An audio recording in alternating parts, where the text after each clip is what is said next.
We're going to keep talking about our membership and what it's like to be a new patient. And so one of the questions we frequently get is, what is the difference between functional medicine and conventional medicine? What is it? So Aubrey's going to ask me questions this time. So let's see how that goes. What is the main difference that y'all focus on in functional versus conventional? The biggest difference is going to be root causes. That conventional medicine doesn't really care about root causes. Right. All they're looking for is the common saying that we use in functional medicine is a conventional medicine doctor has a pill for every ill, Yes. right? If you have heartburn reflux, well, I got a pill for that. You got your leg hurts, so I got a pill for that. They're not actually looking for root causes, and they're just going to throw a pill at it usually, or operate. And if operation doesn't work, then it's like, oh well, right? Whereas functional medicine is like, okay, your knee hurts. You weren't born with that, so why did that knee pain develop? And okay, yeah, you had an injury 2 years ago, but why did that injury not heal? Right. Maybe you have some sort of rheumatoid arthritis or some sort of autoimmunity, or maybe your structural integrity of your hip is wrong, and that's firing on your knees wrong. And so I shouldn't use a musculoskeletal issue, something like autoimmunity. And so we're always going to focus on the root causes. In general, our practice focuses on 5 root causes, and we go into detail of these in other videos. So the main one is gut. We'll run through them real quick. Gut, biological toxins, mold toxins, environmental chemicals, and metals. And if we can focus on any one of those 5 root causes, or when we tackle all 5 root causes, generally almost all disease and autoimmunity and things reverse pretty heavily. Right. And it's oversimplified, but obviously in those kind of categories, we all personalize it for you. You know, there's always something that branches off in that. I think one misconception is that like getting a diagnosis in conventional medicine is not the root cause. Someone can diagnose, it's ulcerative colitis, that's why you feel that way. And someone's like, oh, I finally have an answer. But we go, why do you have ulcerative colitis? You weren't born with that. Where did this start? And we've reversed it, and we can reverse it. So conventional medicine does the other saying is they name it, they blame it, then they tame it. So the idea is you name it ulcerative colitis, you blame ulcerative colitis for your symptoms, then you tame it with this drug, this Lialda, mesalamine, or whatever Humira drug it is to try to tame the disease, but never actually figure out the root cause to fully reverse it, so you don't even need the drug. So let me ask you, the next one is nutrition. How does nutrition in conventional medicine differ from functional medicine? This is an easy one. They don't focus on it. They don't do anything. They don't focus on it. They don't do anything. You may see this diet is great for acid reflux where they remove chocolate or something else. And we go, why is your digestion compromised in the first place, right? You may see a specific diet for ulcerative colitis, and then also you see tons of inflammatory foods in there and someone not getting better. They don't do that. And even you've been obviously a conventional medical doctor. I have family in conventional medicine, and everyone can attest that the majority of medical schools do not focus on nutrition. And it's not the majority; it's all of them. It's all of them, right? There's maybe one course in one of mine. I didn't go obviously, but family members. There was 3 hours maybe, and it wasn't even functional. And then that's where I think the difference is, especially with functional nutrition. I get this question all the time: how is functional nutrition different from being a dietitian? It's the same thing as functional medicine versus conventional medicine. 2 different approaches. I help you figure out what inflammatory foods are you eating that you don't even know are inflammatory. What food allergies or sensitivities do you have? What intolerances do you have? What healthy foods may be triggering your ulcerative colitis? What healthy foods may be affecting your hormones? That's what we do, and we figure out the root cause of the nutritional kind of. What are the bad things that need to be taken out in nutrition, and what are the good things that need to be put in? Exactly. We don't want a limiting mindset. We want a full mindset. What do you need more of? Not what can we take away? One of my other favorite next one is hormones. Does conventional medicine differ in hormone treatment versus functional medicine?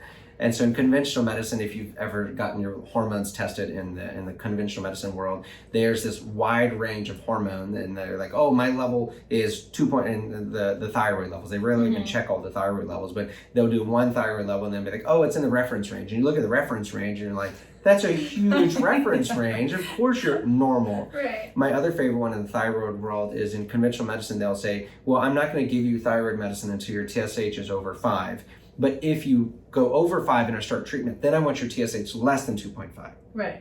What about the people between 2.5 and 5? Like, what do they do? That's the limbo that they don't need any treatment. And so In functional medicine, we're looking at those microscopic differences and saying, oh, your TSH is a little high, your T4 is a little low. Maybe we can start treatment and start balancing that hormone ahead of time. Now, ideally, one of the things we do in functional medicine is we're going to try to restore your organs to where they make their hormones on their own, right? If we put you on thyroid hormone, the idea is that eventually we'll get your thyroid back online so we can get you off of thyroid hormone. And if we have many people that are on lifelong thyroid hormones that we can't figure out the root cause, but the autoimmunity is gone, they feel great, and they have to take this pill the rest of their life, that's a win in their department. Absolutely. And then the other hormones that we can't ever restore is our poor menopausal women. Once they stop making hormones, you're on hormones for life, and the old saying is you can stop your hormones when you're ready to die or when you're ready to get old. So we do a lot of hormone balancing, and we're not going to wait until you're terribly deficient before we finally call it a dysfunction and imbalance. And that's the other thing that we will focus on heavily, is not just give you more hormones. It's, hey, your thyroid's a little low. Maybe it's because you have too much adrenal. Maybe it's because you're so stressed, you have so much cortisol that we don't need to treat the thyroid. We just need to reduce the adrenals. And so it's more of a balancing act than a lot of doctors nowadays are just saying, oh, I'm a hormone replacement doctor. You've got low testosterone. I'll inject you full of testosterone. You'll feel fine. Doesn't make any sense. Right? There's no point to have a hormone-only doctor. You have to look at everything else associated with it. All the different kind of intricacies in the body. It's a woven web, and everything's tied together. Even nutritionally, I've had men come to me in their late 20s, early 30s on testosterone. I'm like, hold on. You should not be on testosterone right now. Some people, you change their nutrition, their lifestyle, you remove a few triggers, maybe their gut, and all of a sudden they don't need to take it anymore. They feel great. They're like, I really need to get on this. And so it's pretty cool. Obviously that's an oversimplified version of it, but sometimes it is as easy as that. It doesn't have to be hard. Some people need it, but in general, if you were not born with something, or one of our sayings is, if you're not born with something and you acquired something, you can usually unacquire that something. And so we always try to get you off of whatever drugs or hormones you might be on. Speaking of which, that's our next topic is drugs. How does conventional medicine differ from functional medicine in the drugs aspect?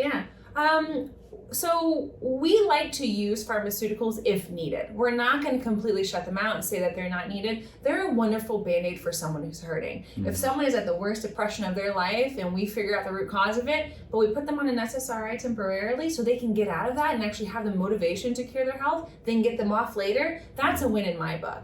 And this is a conversation we have with many patients actually, which we just kind of brought up, is that so many people are so nervous to where they're headstrong and they're like, I never want to take a pharmaceutical, and they're almost the complete natural medicine route.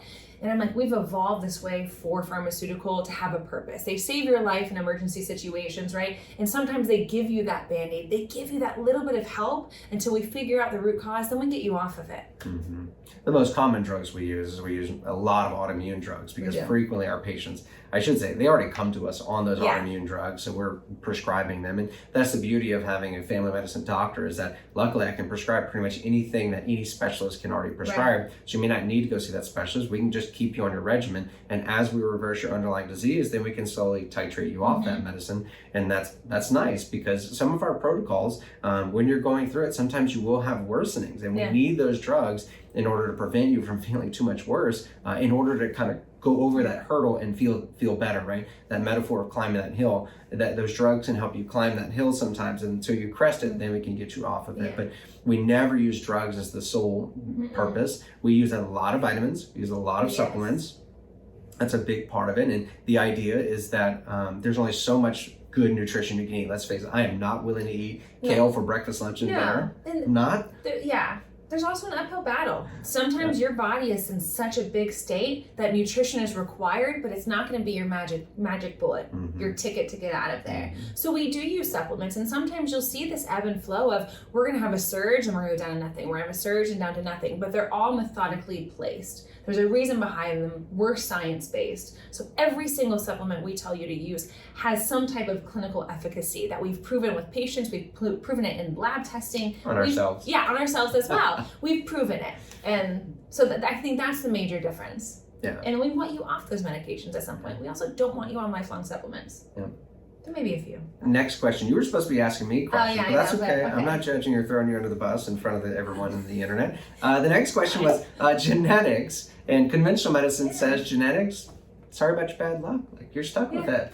And that's a myth. That is totally a myth. Genetics are like, I like to say, they're a clue. They're a reference point. How do you methylate? How do you process this? What are you predisposed to? Your entire family may have Alzheimer's, but do you have that genetic kind of SNP? Okay, you do. So we know what to do to not turn that on or to make you susceptible to Alzheimer's, for example. So genes are modifiable. Yes. So the genes you're born with, yes, you have them, but you get to choose based on your lifestyle factors whether you turn them on, as Aubrey said, or turn them off. And so I've seen it a number of times when I was first getting into functional medicine. I would see this patient with absolutely terrible genetics and these wonderful lab markers. Like, I don't understand that. You have terrible genetics. Why is that the case? And then you'd see the opposite of like, wow, you've got good genetics, but these lab markers are really bad. And then over time, you see that pattern enough. You're like, oh, it's because you're eating cheeseburgers and French fries, and this other person is eating kale for breakfast. And so you can absolutely modify your genetics. Now, if you have blue eyes, you're never going to turn to brown eyes and brown eyes. Like, let's be real, okay? Yeah. But as far as genetics and health, you can absolutely modify those. Well, I mean, we have patients all the time who are like, you know what, I just want to, I know at some point I'm going to get type 1 or like type 2 diabetes. Because my mama had it. Everyone has it. We're like, no, you don't. You're absolutely not going to get that. It's preventable. Yeah. Along the same lines of genetics that conventional medicine focus on is lifespan. And what's wrong about lifespan? Lifespan is wonderful. We all kind of want to live longer. But the big difference between lifespan and health span is where functional medicine differs. So conventional medicine, oh, you lived to 90, great, you had a great life. But if you were decrepit at age 50 and just slowly got more decrepit until 90 and you died, that's not health span. No, that's horrible. So the idea of health span in functional medicine is, you know what, I lived to 89 running, and as one of our patients says, with my hair on fire, and then I just died. Yeah. That's health span. Great. Yeah, why would you want to live to 100 if you feel like a bag of potatoes, you know what I'm saying? Or a sack of potatoes. You don't want to move, you feel heavy, and you know, there's not much to it, you know? So it's all about health span and how you feel now. And as we mentioned in one of our other videos, we have plenty of 50 and 60-year-old patients that feel 20 and 30. Yes. My favorite thing to debunk is they go, oh, I'm just getting old. And we're like, no, that's not a thing. You getting old is not a thing. You may change biochemically just a little bit, but I like how you say, age is just the amount of years you've had basically to require toxins. Yeah. You say it much better. That's time is nothing more than the ability to damage your body over time. A common thing we get when patients come to see us, but I've been eating McDonald's all my life. Why is now the problem? And using McDonald's as an extreme example, but I've been eating gluten all my life. Why do I have to take it out now? Well, that's exactly why, because you've been eating it all your life and your body's been handling it, but enough is enough, and now it's throwing in the towel. So yes, if you feel your age, it's really because you're accumulating things that you don't need. You're damaging yourself. It's no different than having a car and running it at 7,000 RPMs the whole time and never slowing it down, never taking it to the shop. Of course it's going to look its age. You're running it ragged. Last but not least, and this is a total myth, is that conventional medicine believes autoimmunity is lifelong. Once you get it, you have it forever. I got an eye roll out of that. That is the worst thing. And I remember I was watching, I can't remember what it was, a TV show the other day, and it was like one of those music ones that's like, you know, this is how I've turned my life around. It's a big sad story. And he's like, my mom has lupus. And that's when I know that she was never going to have a good life again. Or it was completely irreversible. And I'm looking at the camera, I'm like, or the TV, and I'm like, no, but it is, you know, and you get so passionate about telling people autoimmunity is reversible. I think it was like the scarring from rheumatoid arthritis, or some of the damage it causes may not be, but autoimmunity is reversible. We've seen it time and time and time again. And that is the worst myth. It is reversible. It is. So one of the things as I got into functional medicine that I absolutely wanted to prove was that autoimmunity is reversible. And we have lab test after lab test on our social media that you can go and look for. Is this person had Hashimoto's and we did our protocol and now they don't have Hashimoto's. Or they had lupus and now they don't. And at some point you just have to take our word for it. You can ask, we've got patient testimonials. Autoimmunity is absolutely reversible. And everyone has a trigger. It just takes time to find what that trigger is for you. I agree. That's all we want to say about functional medicine versus conventional medicine. Obviously better. Hopefully we made a case for it. We're not biased or anything. No, we just learned the better side of it. Bye. Bye guys.